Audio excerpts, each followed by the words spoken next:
Welcome back to Jersey Matters. Over the last 10 days, the activity on the stock market has been historic as a large group of small investors gathered together on social media and took on the big guys on Wall Street and won, at least for a few days. They pushed stocks like GameStop to record highs. Thomas Hayes, chairman and managing member at Great Hill Capital, explains what happened. What happened with GameStop, well, I guess a little over a week ago now, really fascinated the country because it was termed as this David and Goliath story. And these investors were riding this populist wave, and then suddenly the wave disappeared and they were sinking. What happened? Well, basically, Larry, you had some solid fundamental research that went behind this idea that came out over the summer. There was a fellow that goes by the name of Roaring Kitty on YouTube who had actually done decent fundamental analysis on the stock when it was at about $4 per share. And the general view was that people saw that the stores were declining, but his view was that there was a digital opportunity, that they could transform the business. And even in the worst case scenario, the stock was worth $15 or $20 a share. So he started letting people know about his thesis. He posted it on this Reddit board. Reddit is a website. They have these groups called Wall Street Bets is a subreddit group. And he started posting, and it slowly attracted interest. Later on, the gentleman who started Chewy, which is an online retailer of pet food, came onto the board. He had a similar idea that it was undervalued. So it started to generate some legitimate buying interest. And you could make a case that it wasn't worth $4. It might have been worth $15. It might have been worth $20. And in a very optimistic scenario, the highest price targets on the street were $20 or $30. And it went up over $400, right? It went almost to $500. So why did that happen? So effectively, what they figured out was that the hedge funds made a mistake. They forgot risk management 101, which is if you're going to short a stock, you don't want the short interest to be so high because you can get easily squeezed. Well, not only was it high, Larry, they were short 140% of the float, 140% of the shares outstanding. So it really didn't take a lot of buying interest to push the stock price up, because as the price moves against the people who are short, they have margin calls and they have to cover. The way that they cover is they have to buy stock, which drives up the price. So what basically happened is this. There were enough people on this board. There were about 2 million people, retail people on this Reddit messaging board at the time that the thesis started to get legs. It's now over 8 million people, by the way, a week later. And they wanted to participate in this quote unquote short squeeze against the hedge funds. They were less interested in the fundamentals. They were more interested in A, making money, and B, inflicting pain on hedge funds. So the problem was they really didn't have the buying power to move the stock. So they all bought call options. And what happened is when the dealer or the writer, the seller of the option sells that option, in order to hedge it and manage their risk and be neutral, they have to buy the underlying stock. So they sell the option to these retail people, and then they buy the stock to hedge out their risk. What happened was, as more and more people started buying these options, the dealers had to buy more and more stock. So there was demand among the dealers to buy stock. That pushed the stock higher.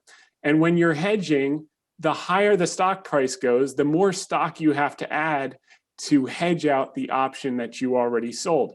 Now, in concert with this, remember I said you had 140% of the float, the available shares outstanding, short. So as the dealers were buying the stock to hedge all these option purchases from the retail traders, then the short sellers, the hedge funds, were getting margin calls for being short the stock. So now you had three buyers in the market. You had the retail buyers in a small way with their excitement about GameStop.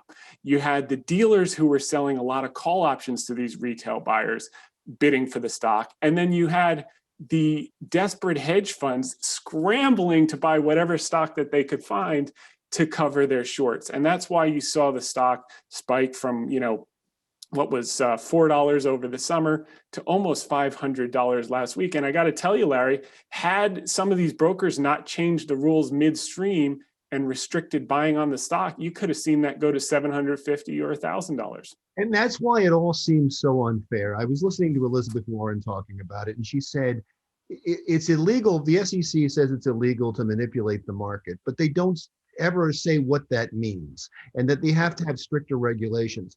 So now we want stricter regulations, now that some little guys figured out how to game the system when hedge funds have been doing it for a long, long time, and other people have been doing it for a long time. Now we're going to get restrictions on this specifically because of this. There seems to be an inherent unfairness in all that. Yeah, it's no question that it was unfair. And I think Robinhood, in defense of them, I don't think they anticipated the amount of capital that they would be required to put up by the clearinghouses when all of these orders came in. I think moving forward, what has to happen is the Fed has to provide a lending line for these brokerages to fund the clearing that takes a couple of days in these trades, so that there's no restriction on individual retail investors, what stocks they can and cannot buy. It certainly was unfair, and they could have made a lot more money because they got first off, the fundamentals right, then they got the squeeze right, then they got the trade right, and they weren't able to fully reap the benefits of that. Yeah, and it's Robinhood, by the way, I don't know if you did mention online buyers. Robinhood is a popular online buyer among especially the people on Wall Street bets. Just to package this all up now, the question I asked you was correct, though. The hedge funds have been manipulating markets for a long, long time. And it does not seem that they're regulated. Can this be the start of stricter regulations on pushing stocks up and down? Yeah, I think that's a broadly held point of view, and I think that does certainly happen in some instances. There should never be an instance where you can be short 140% of the float. That makes absolutely no sense. That's something they could restrict right away. The other thing that they should look into is the reinstating the uptick rule, which went into place right after the Great Depression. It was actually in place all the way until 2007. They took it off, and sure enough, right after we had the financial crisis. And what does that mean? It means if you want to short a stock, Larry, you have to wait for a tick upward and short at a higher price than you would have liked to. And that helps to prohibit the cascading effect when a stock is really running down. The way to deal with what happened last week was not to restrict the buying of the stocks. The way to deal with that would have been to increase the margin requirements and reduce the buying power. That's fair. So if you come to the table with the cash and you want to buy one share and you have the full cash, you can buy as many of those as you want.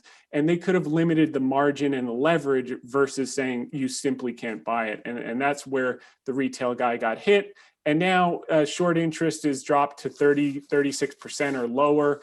The squeeze is over. And I hope many of the Reddit people took a lot of profits. They had a tremendous amount of profits in it, and move on to the next thing. I hope so too. Thank you so much for your time. I appreciate it. Thomas Hayes, chairman of Great Hill Capital. Still to come on Jersey Matters. We're coming up on 1 year of living with this COVID-19 pandemic, and 1 in every 3 small businesses in New Jersey have closed their doors since this time last year. We'll speak with NJBIA about how to reopen and safely next.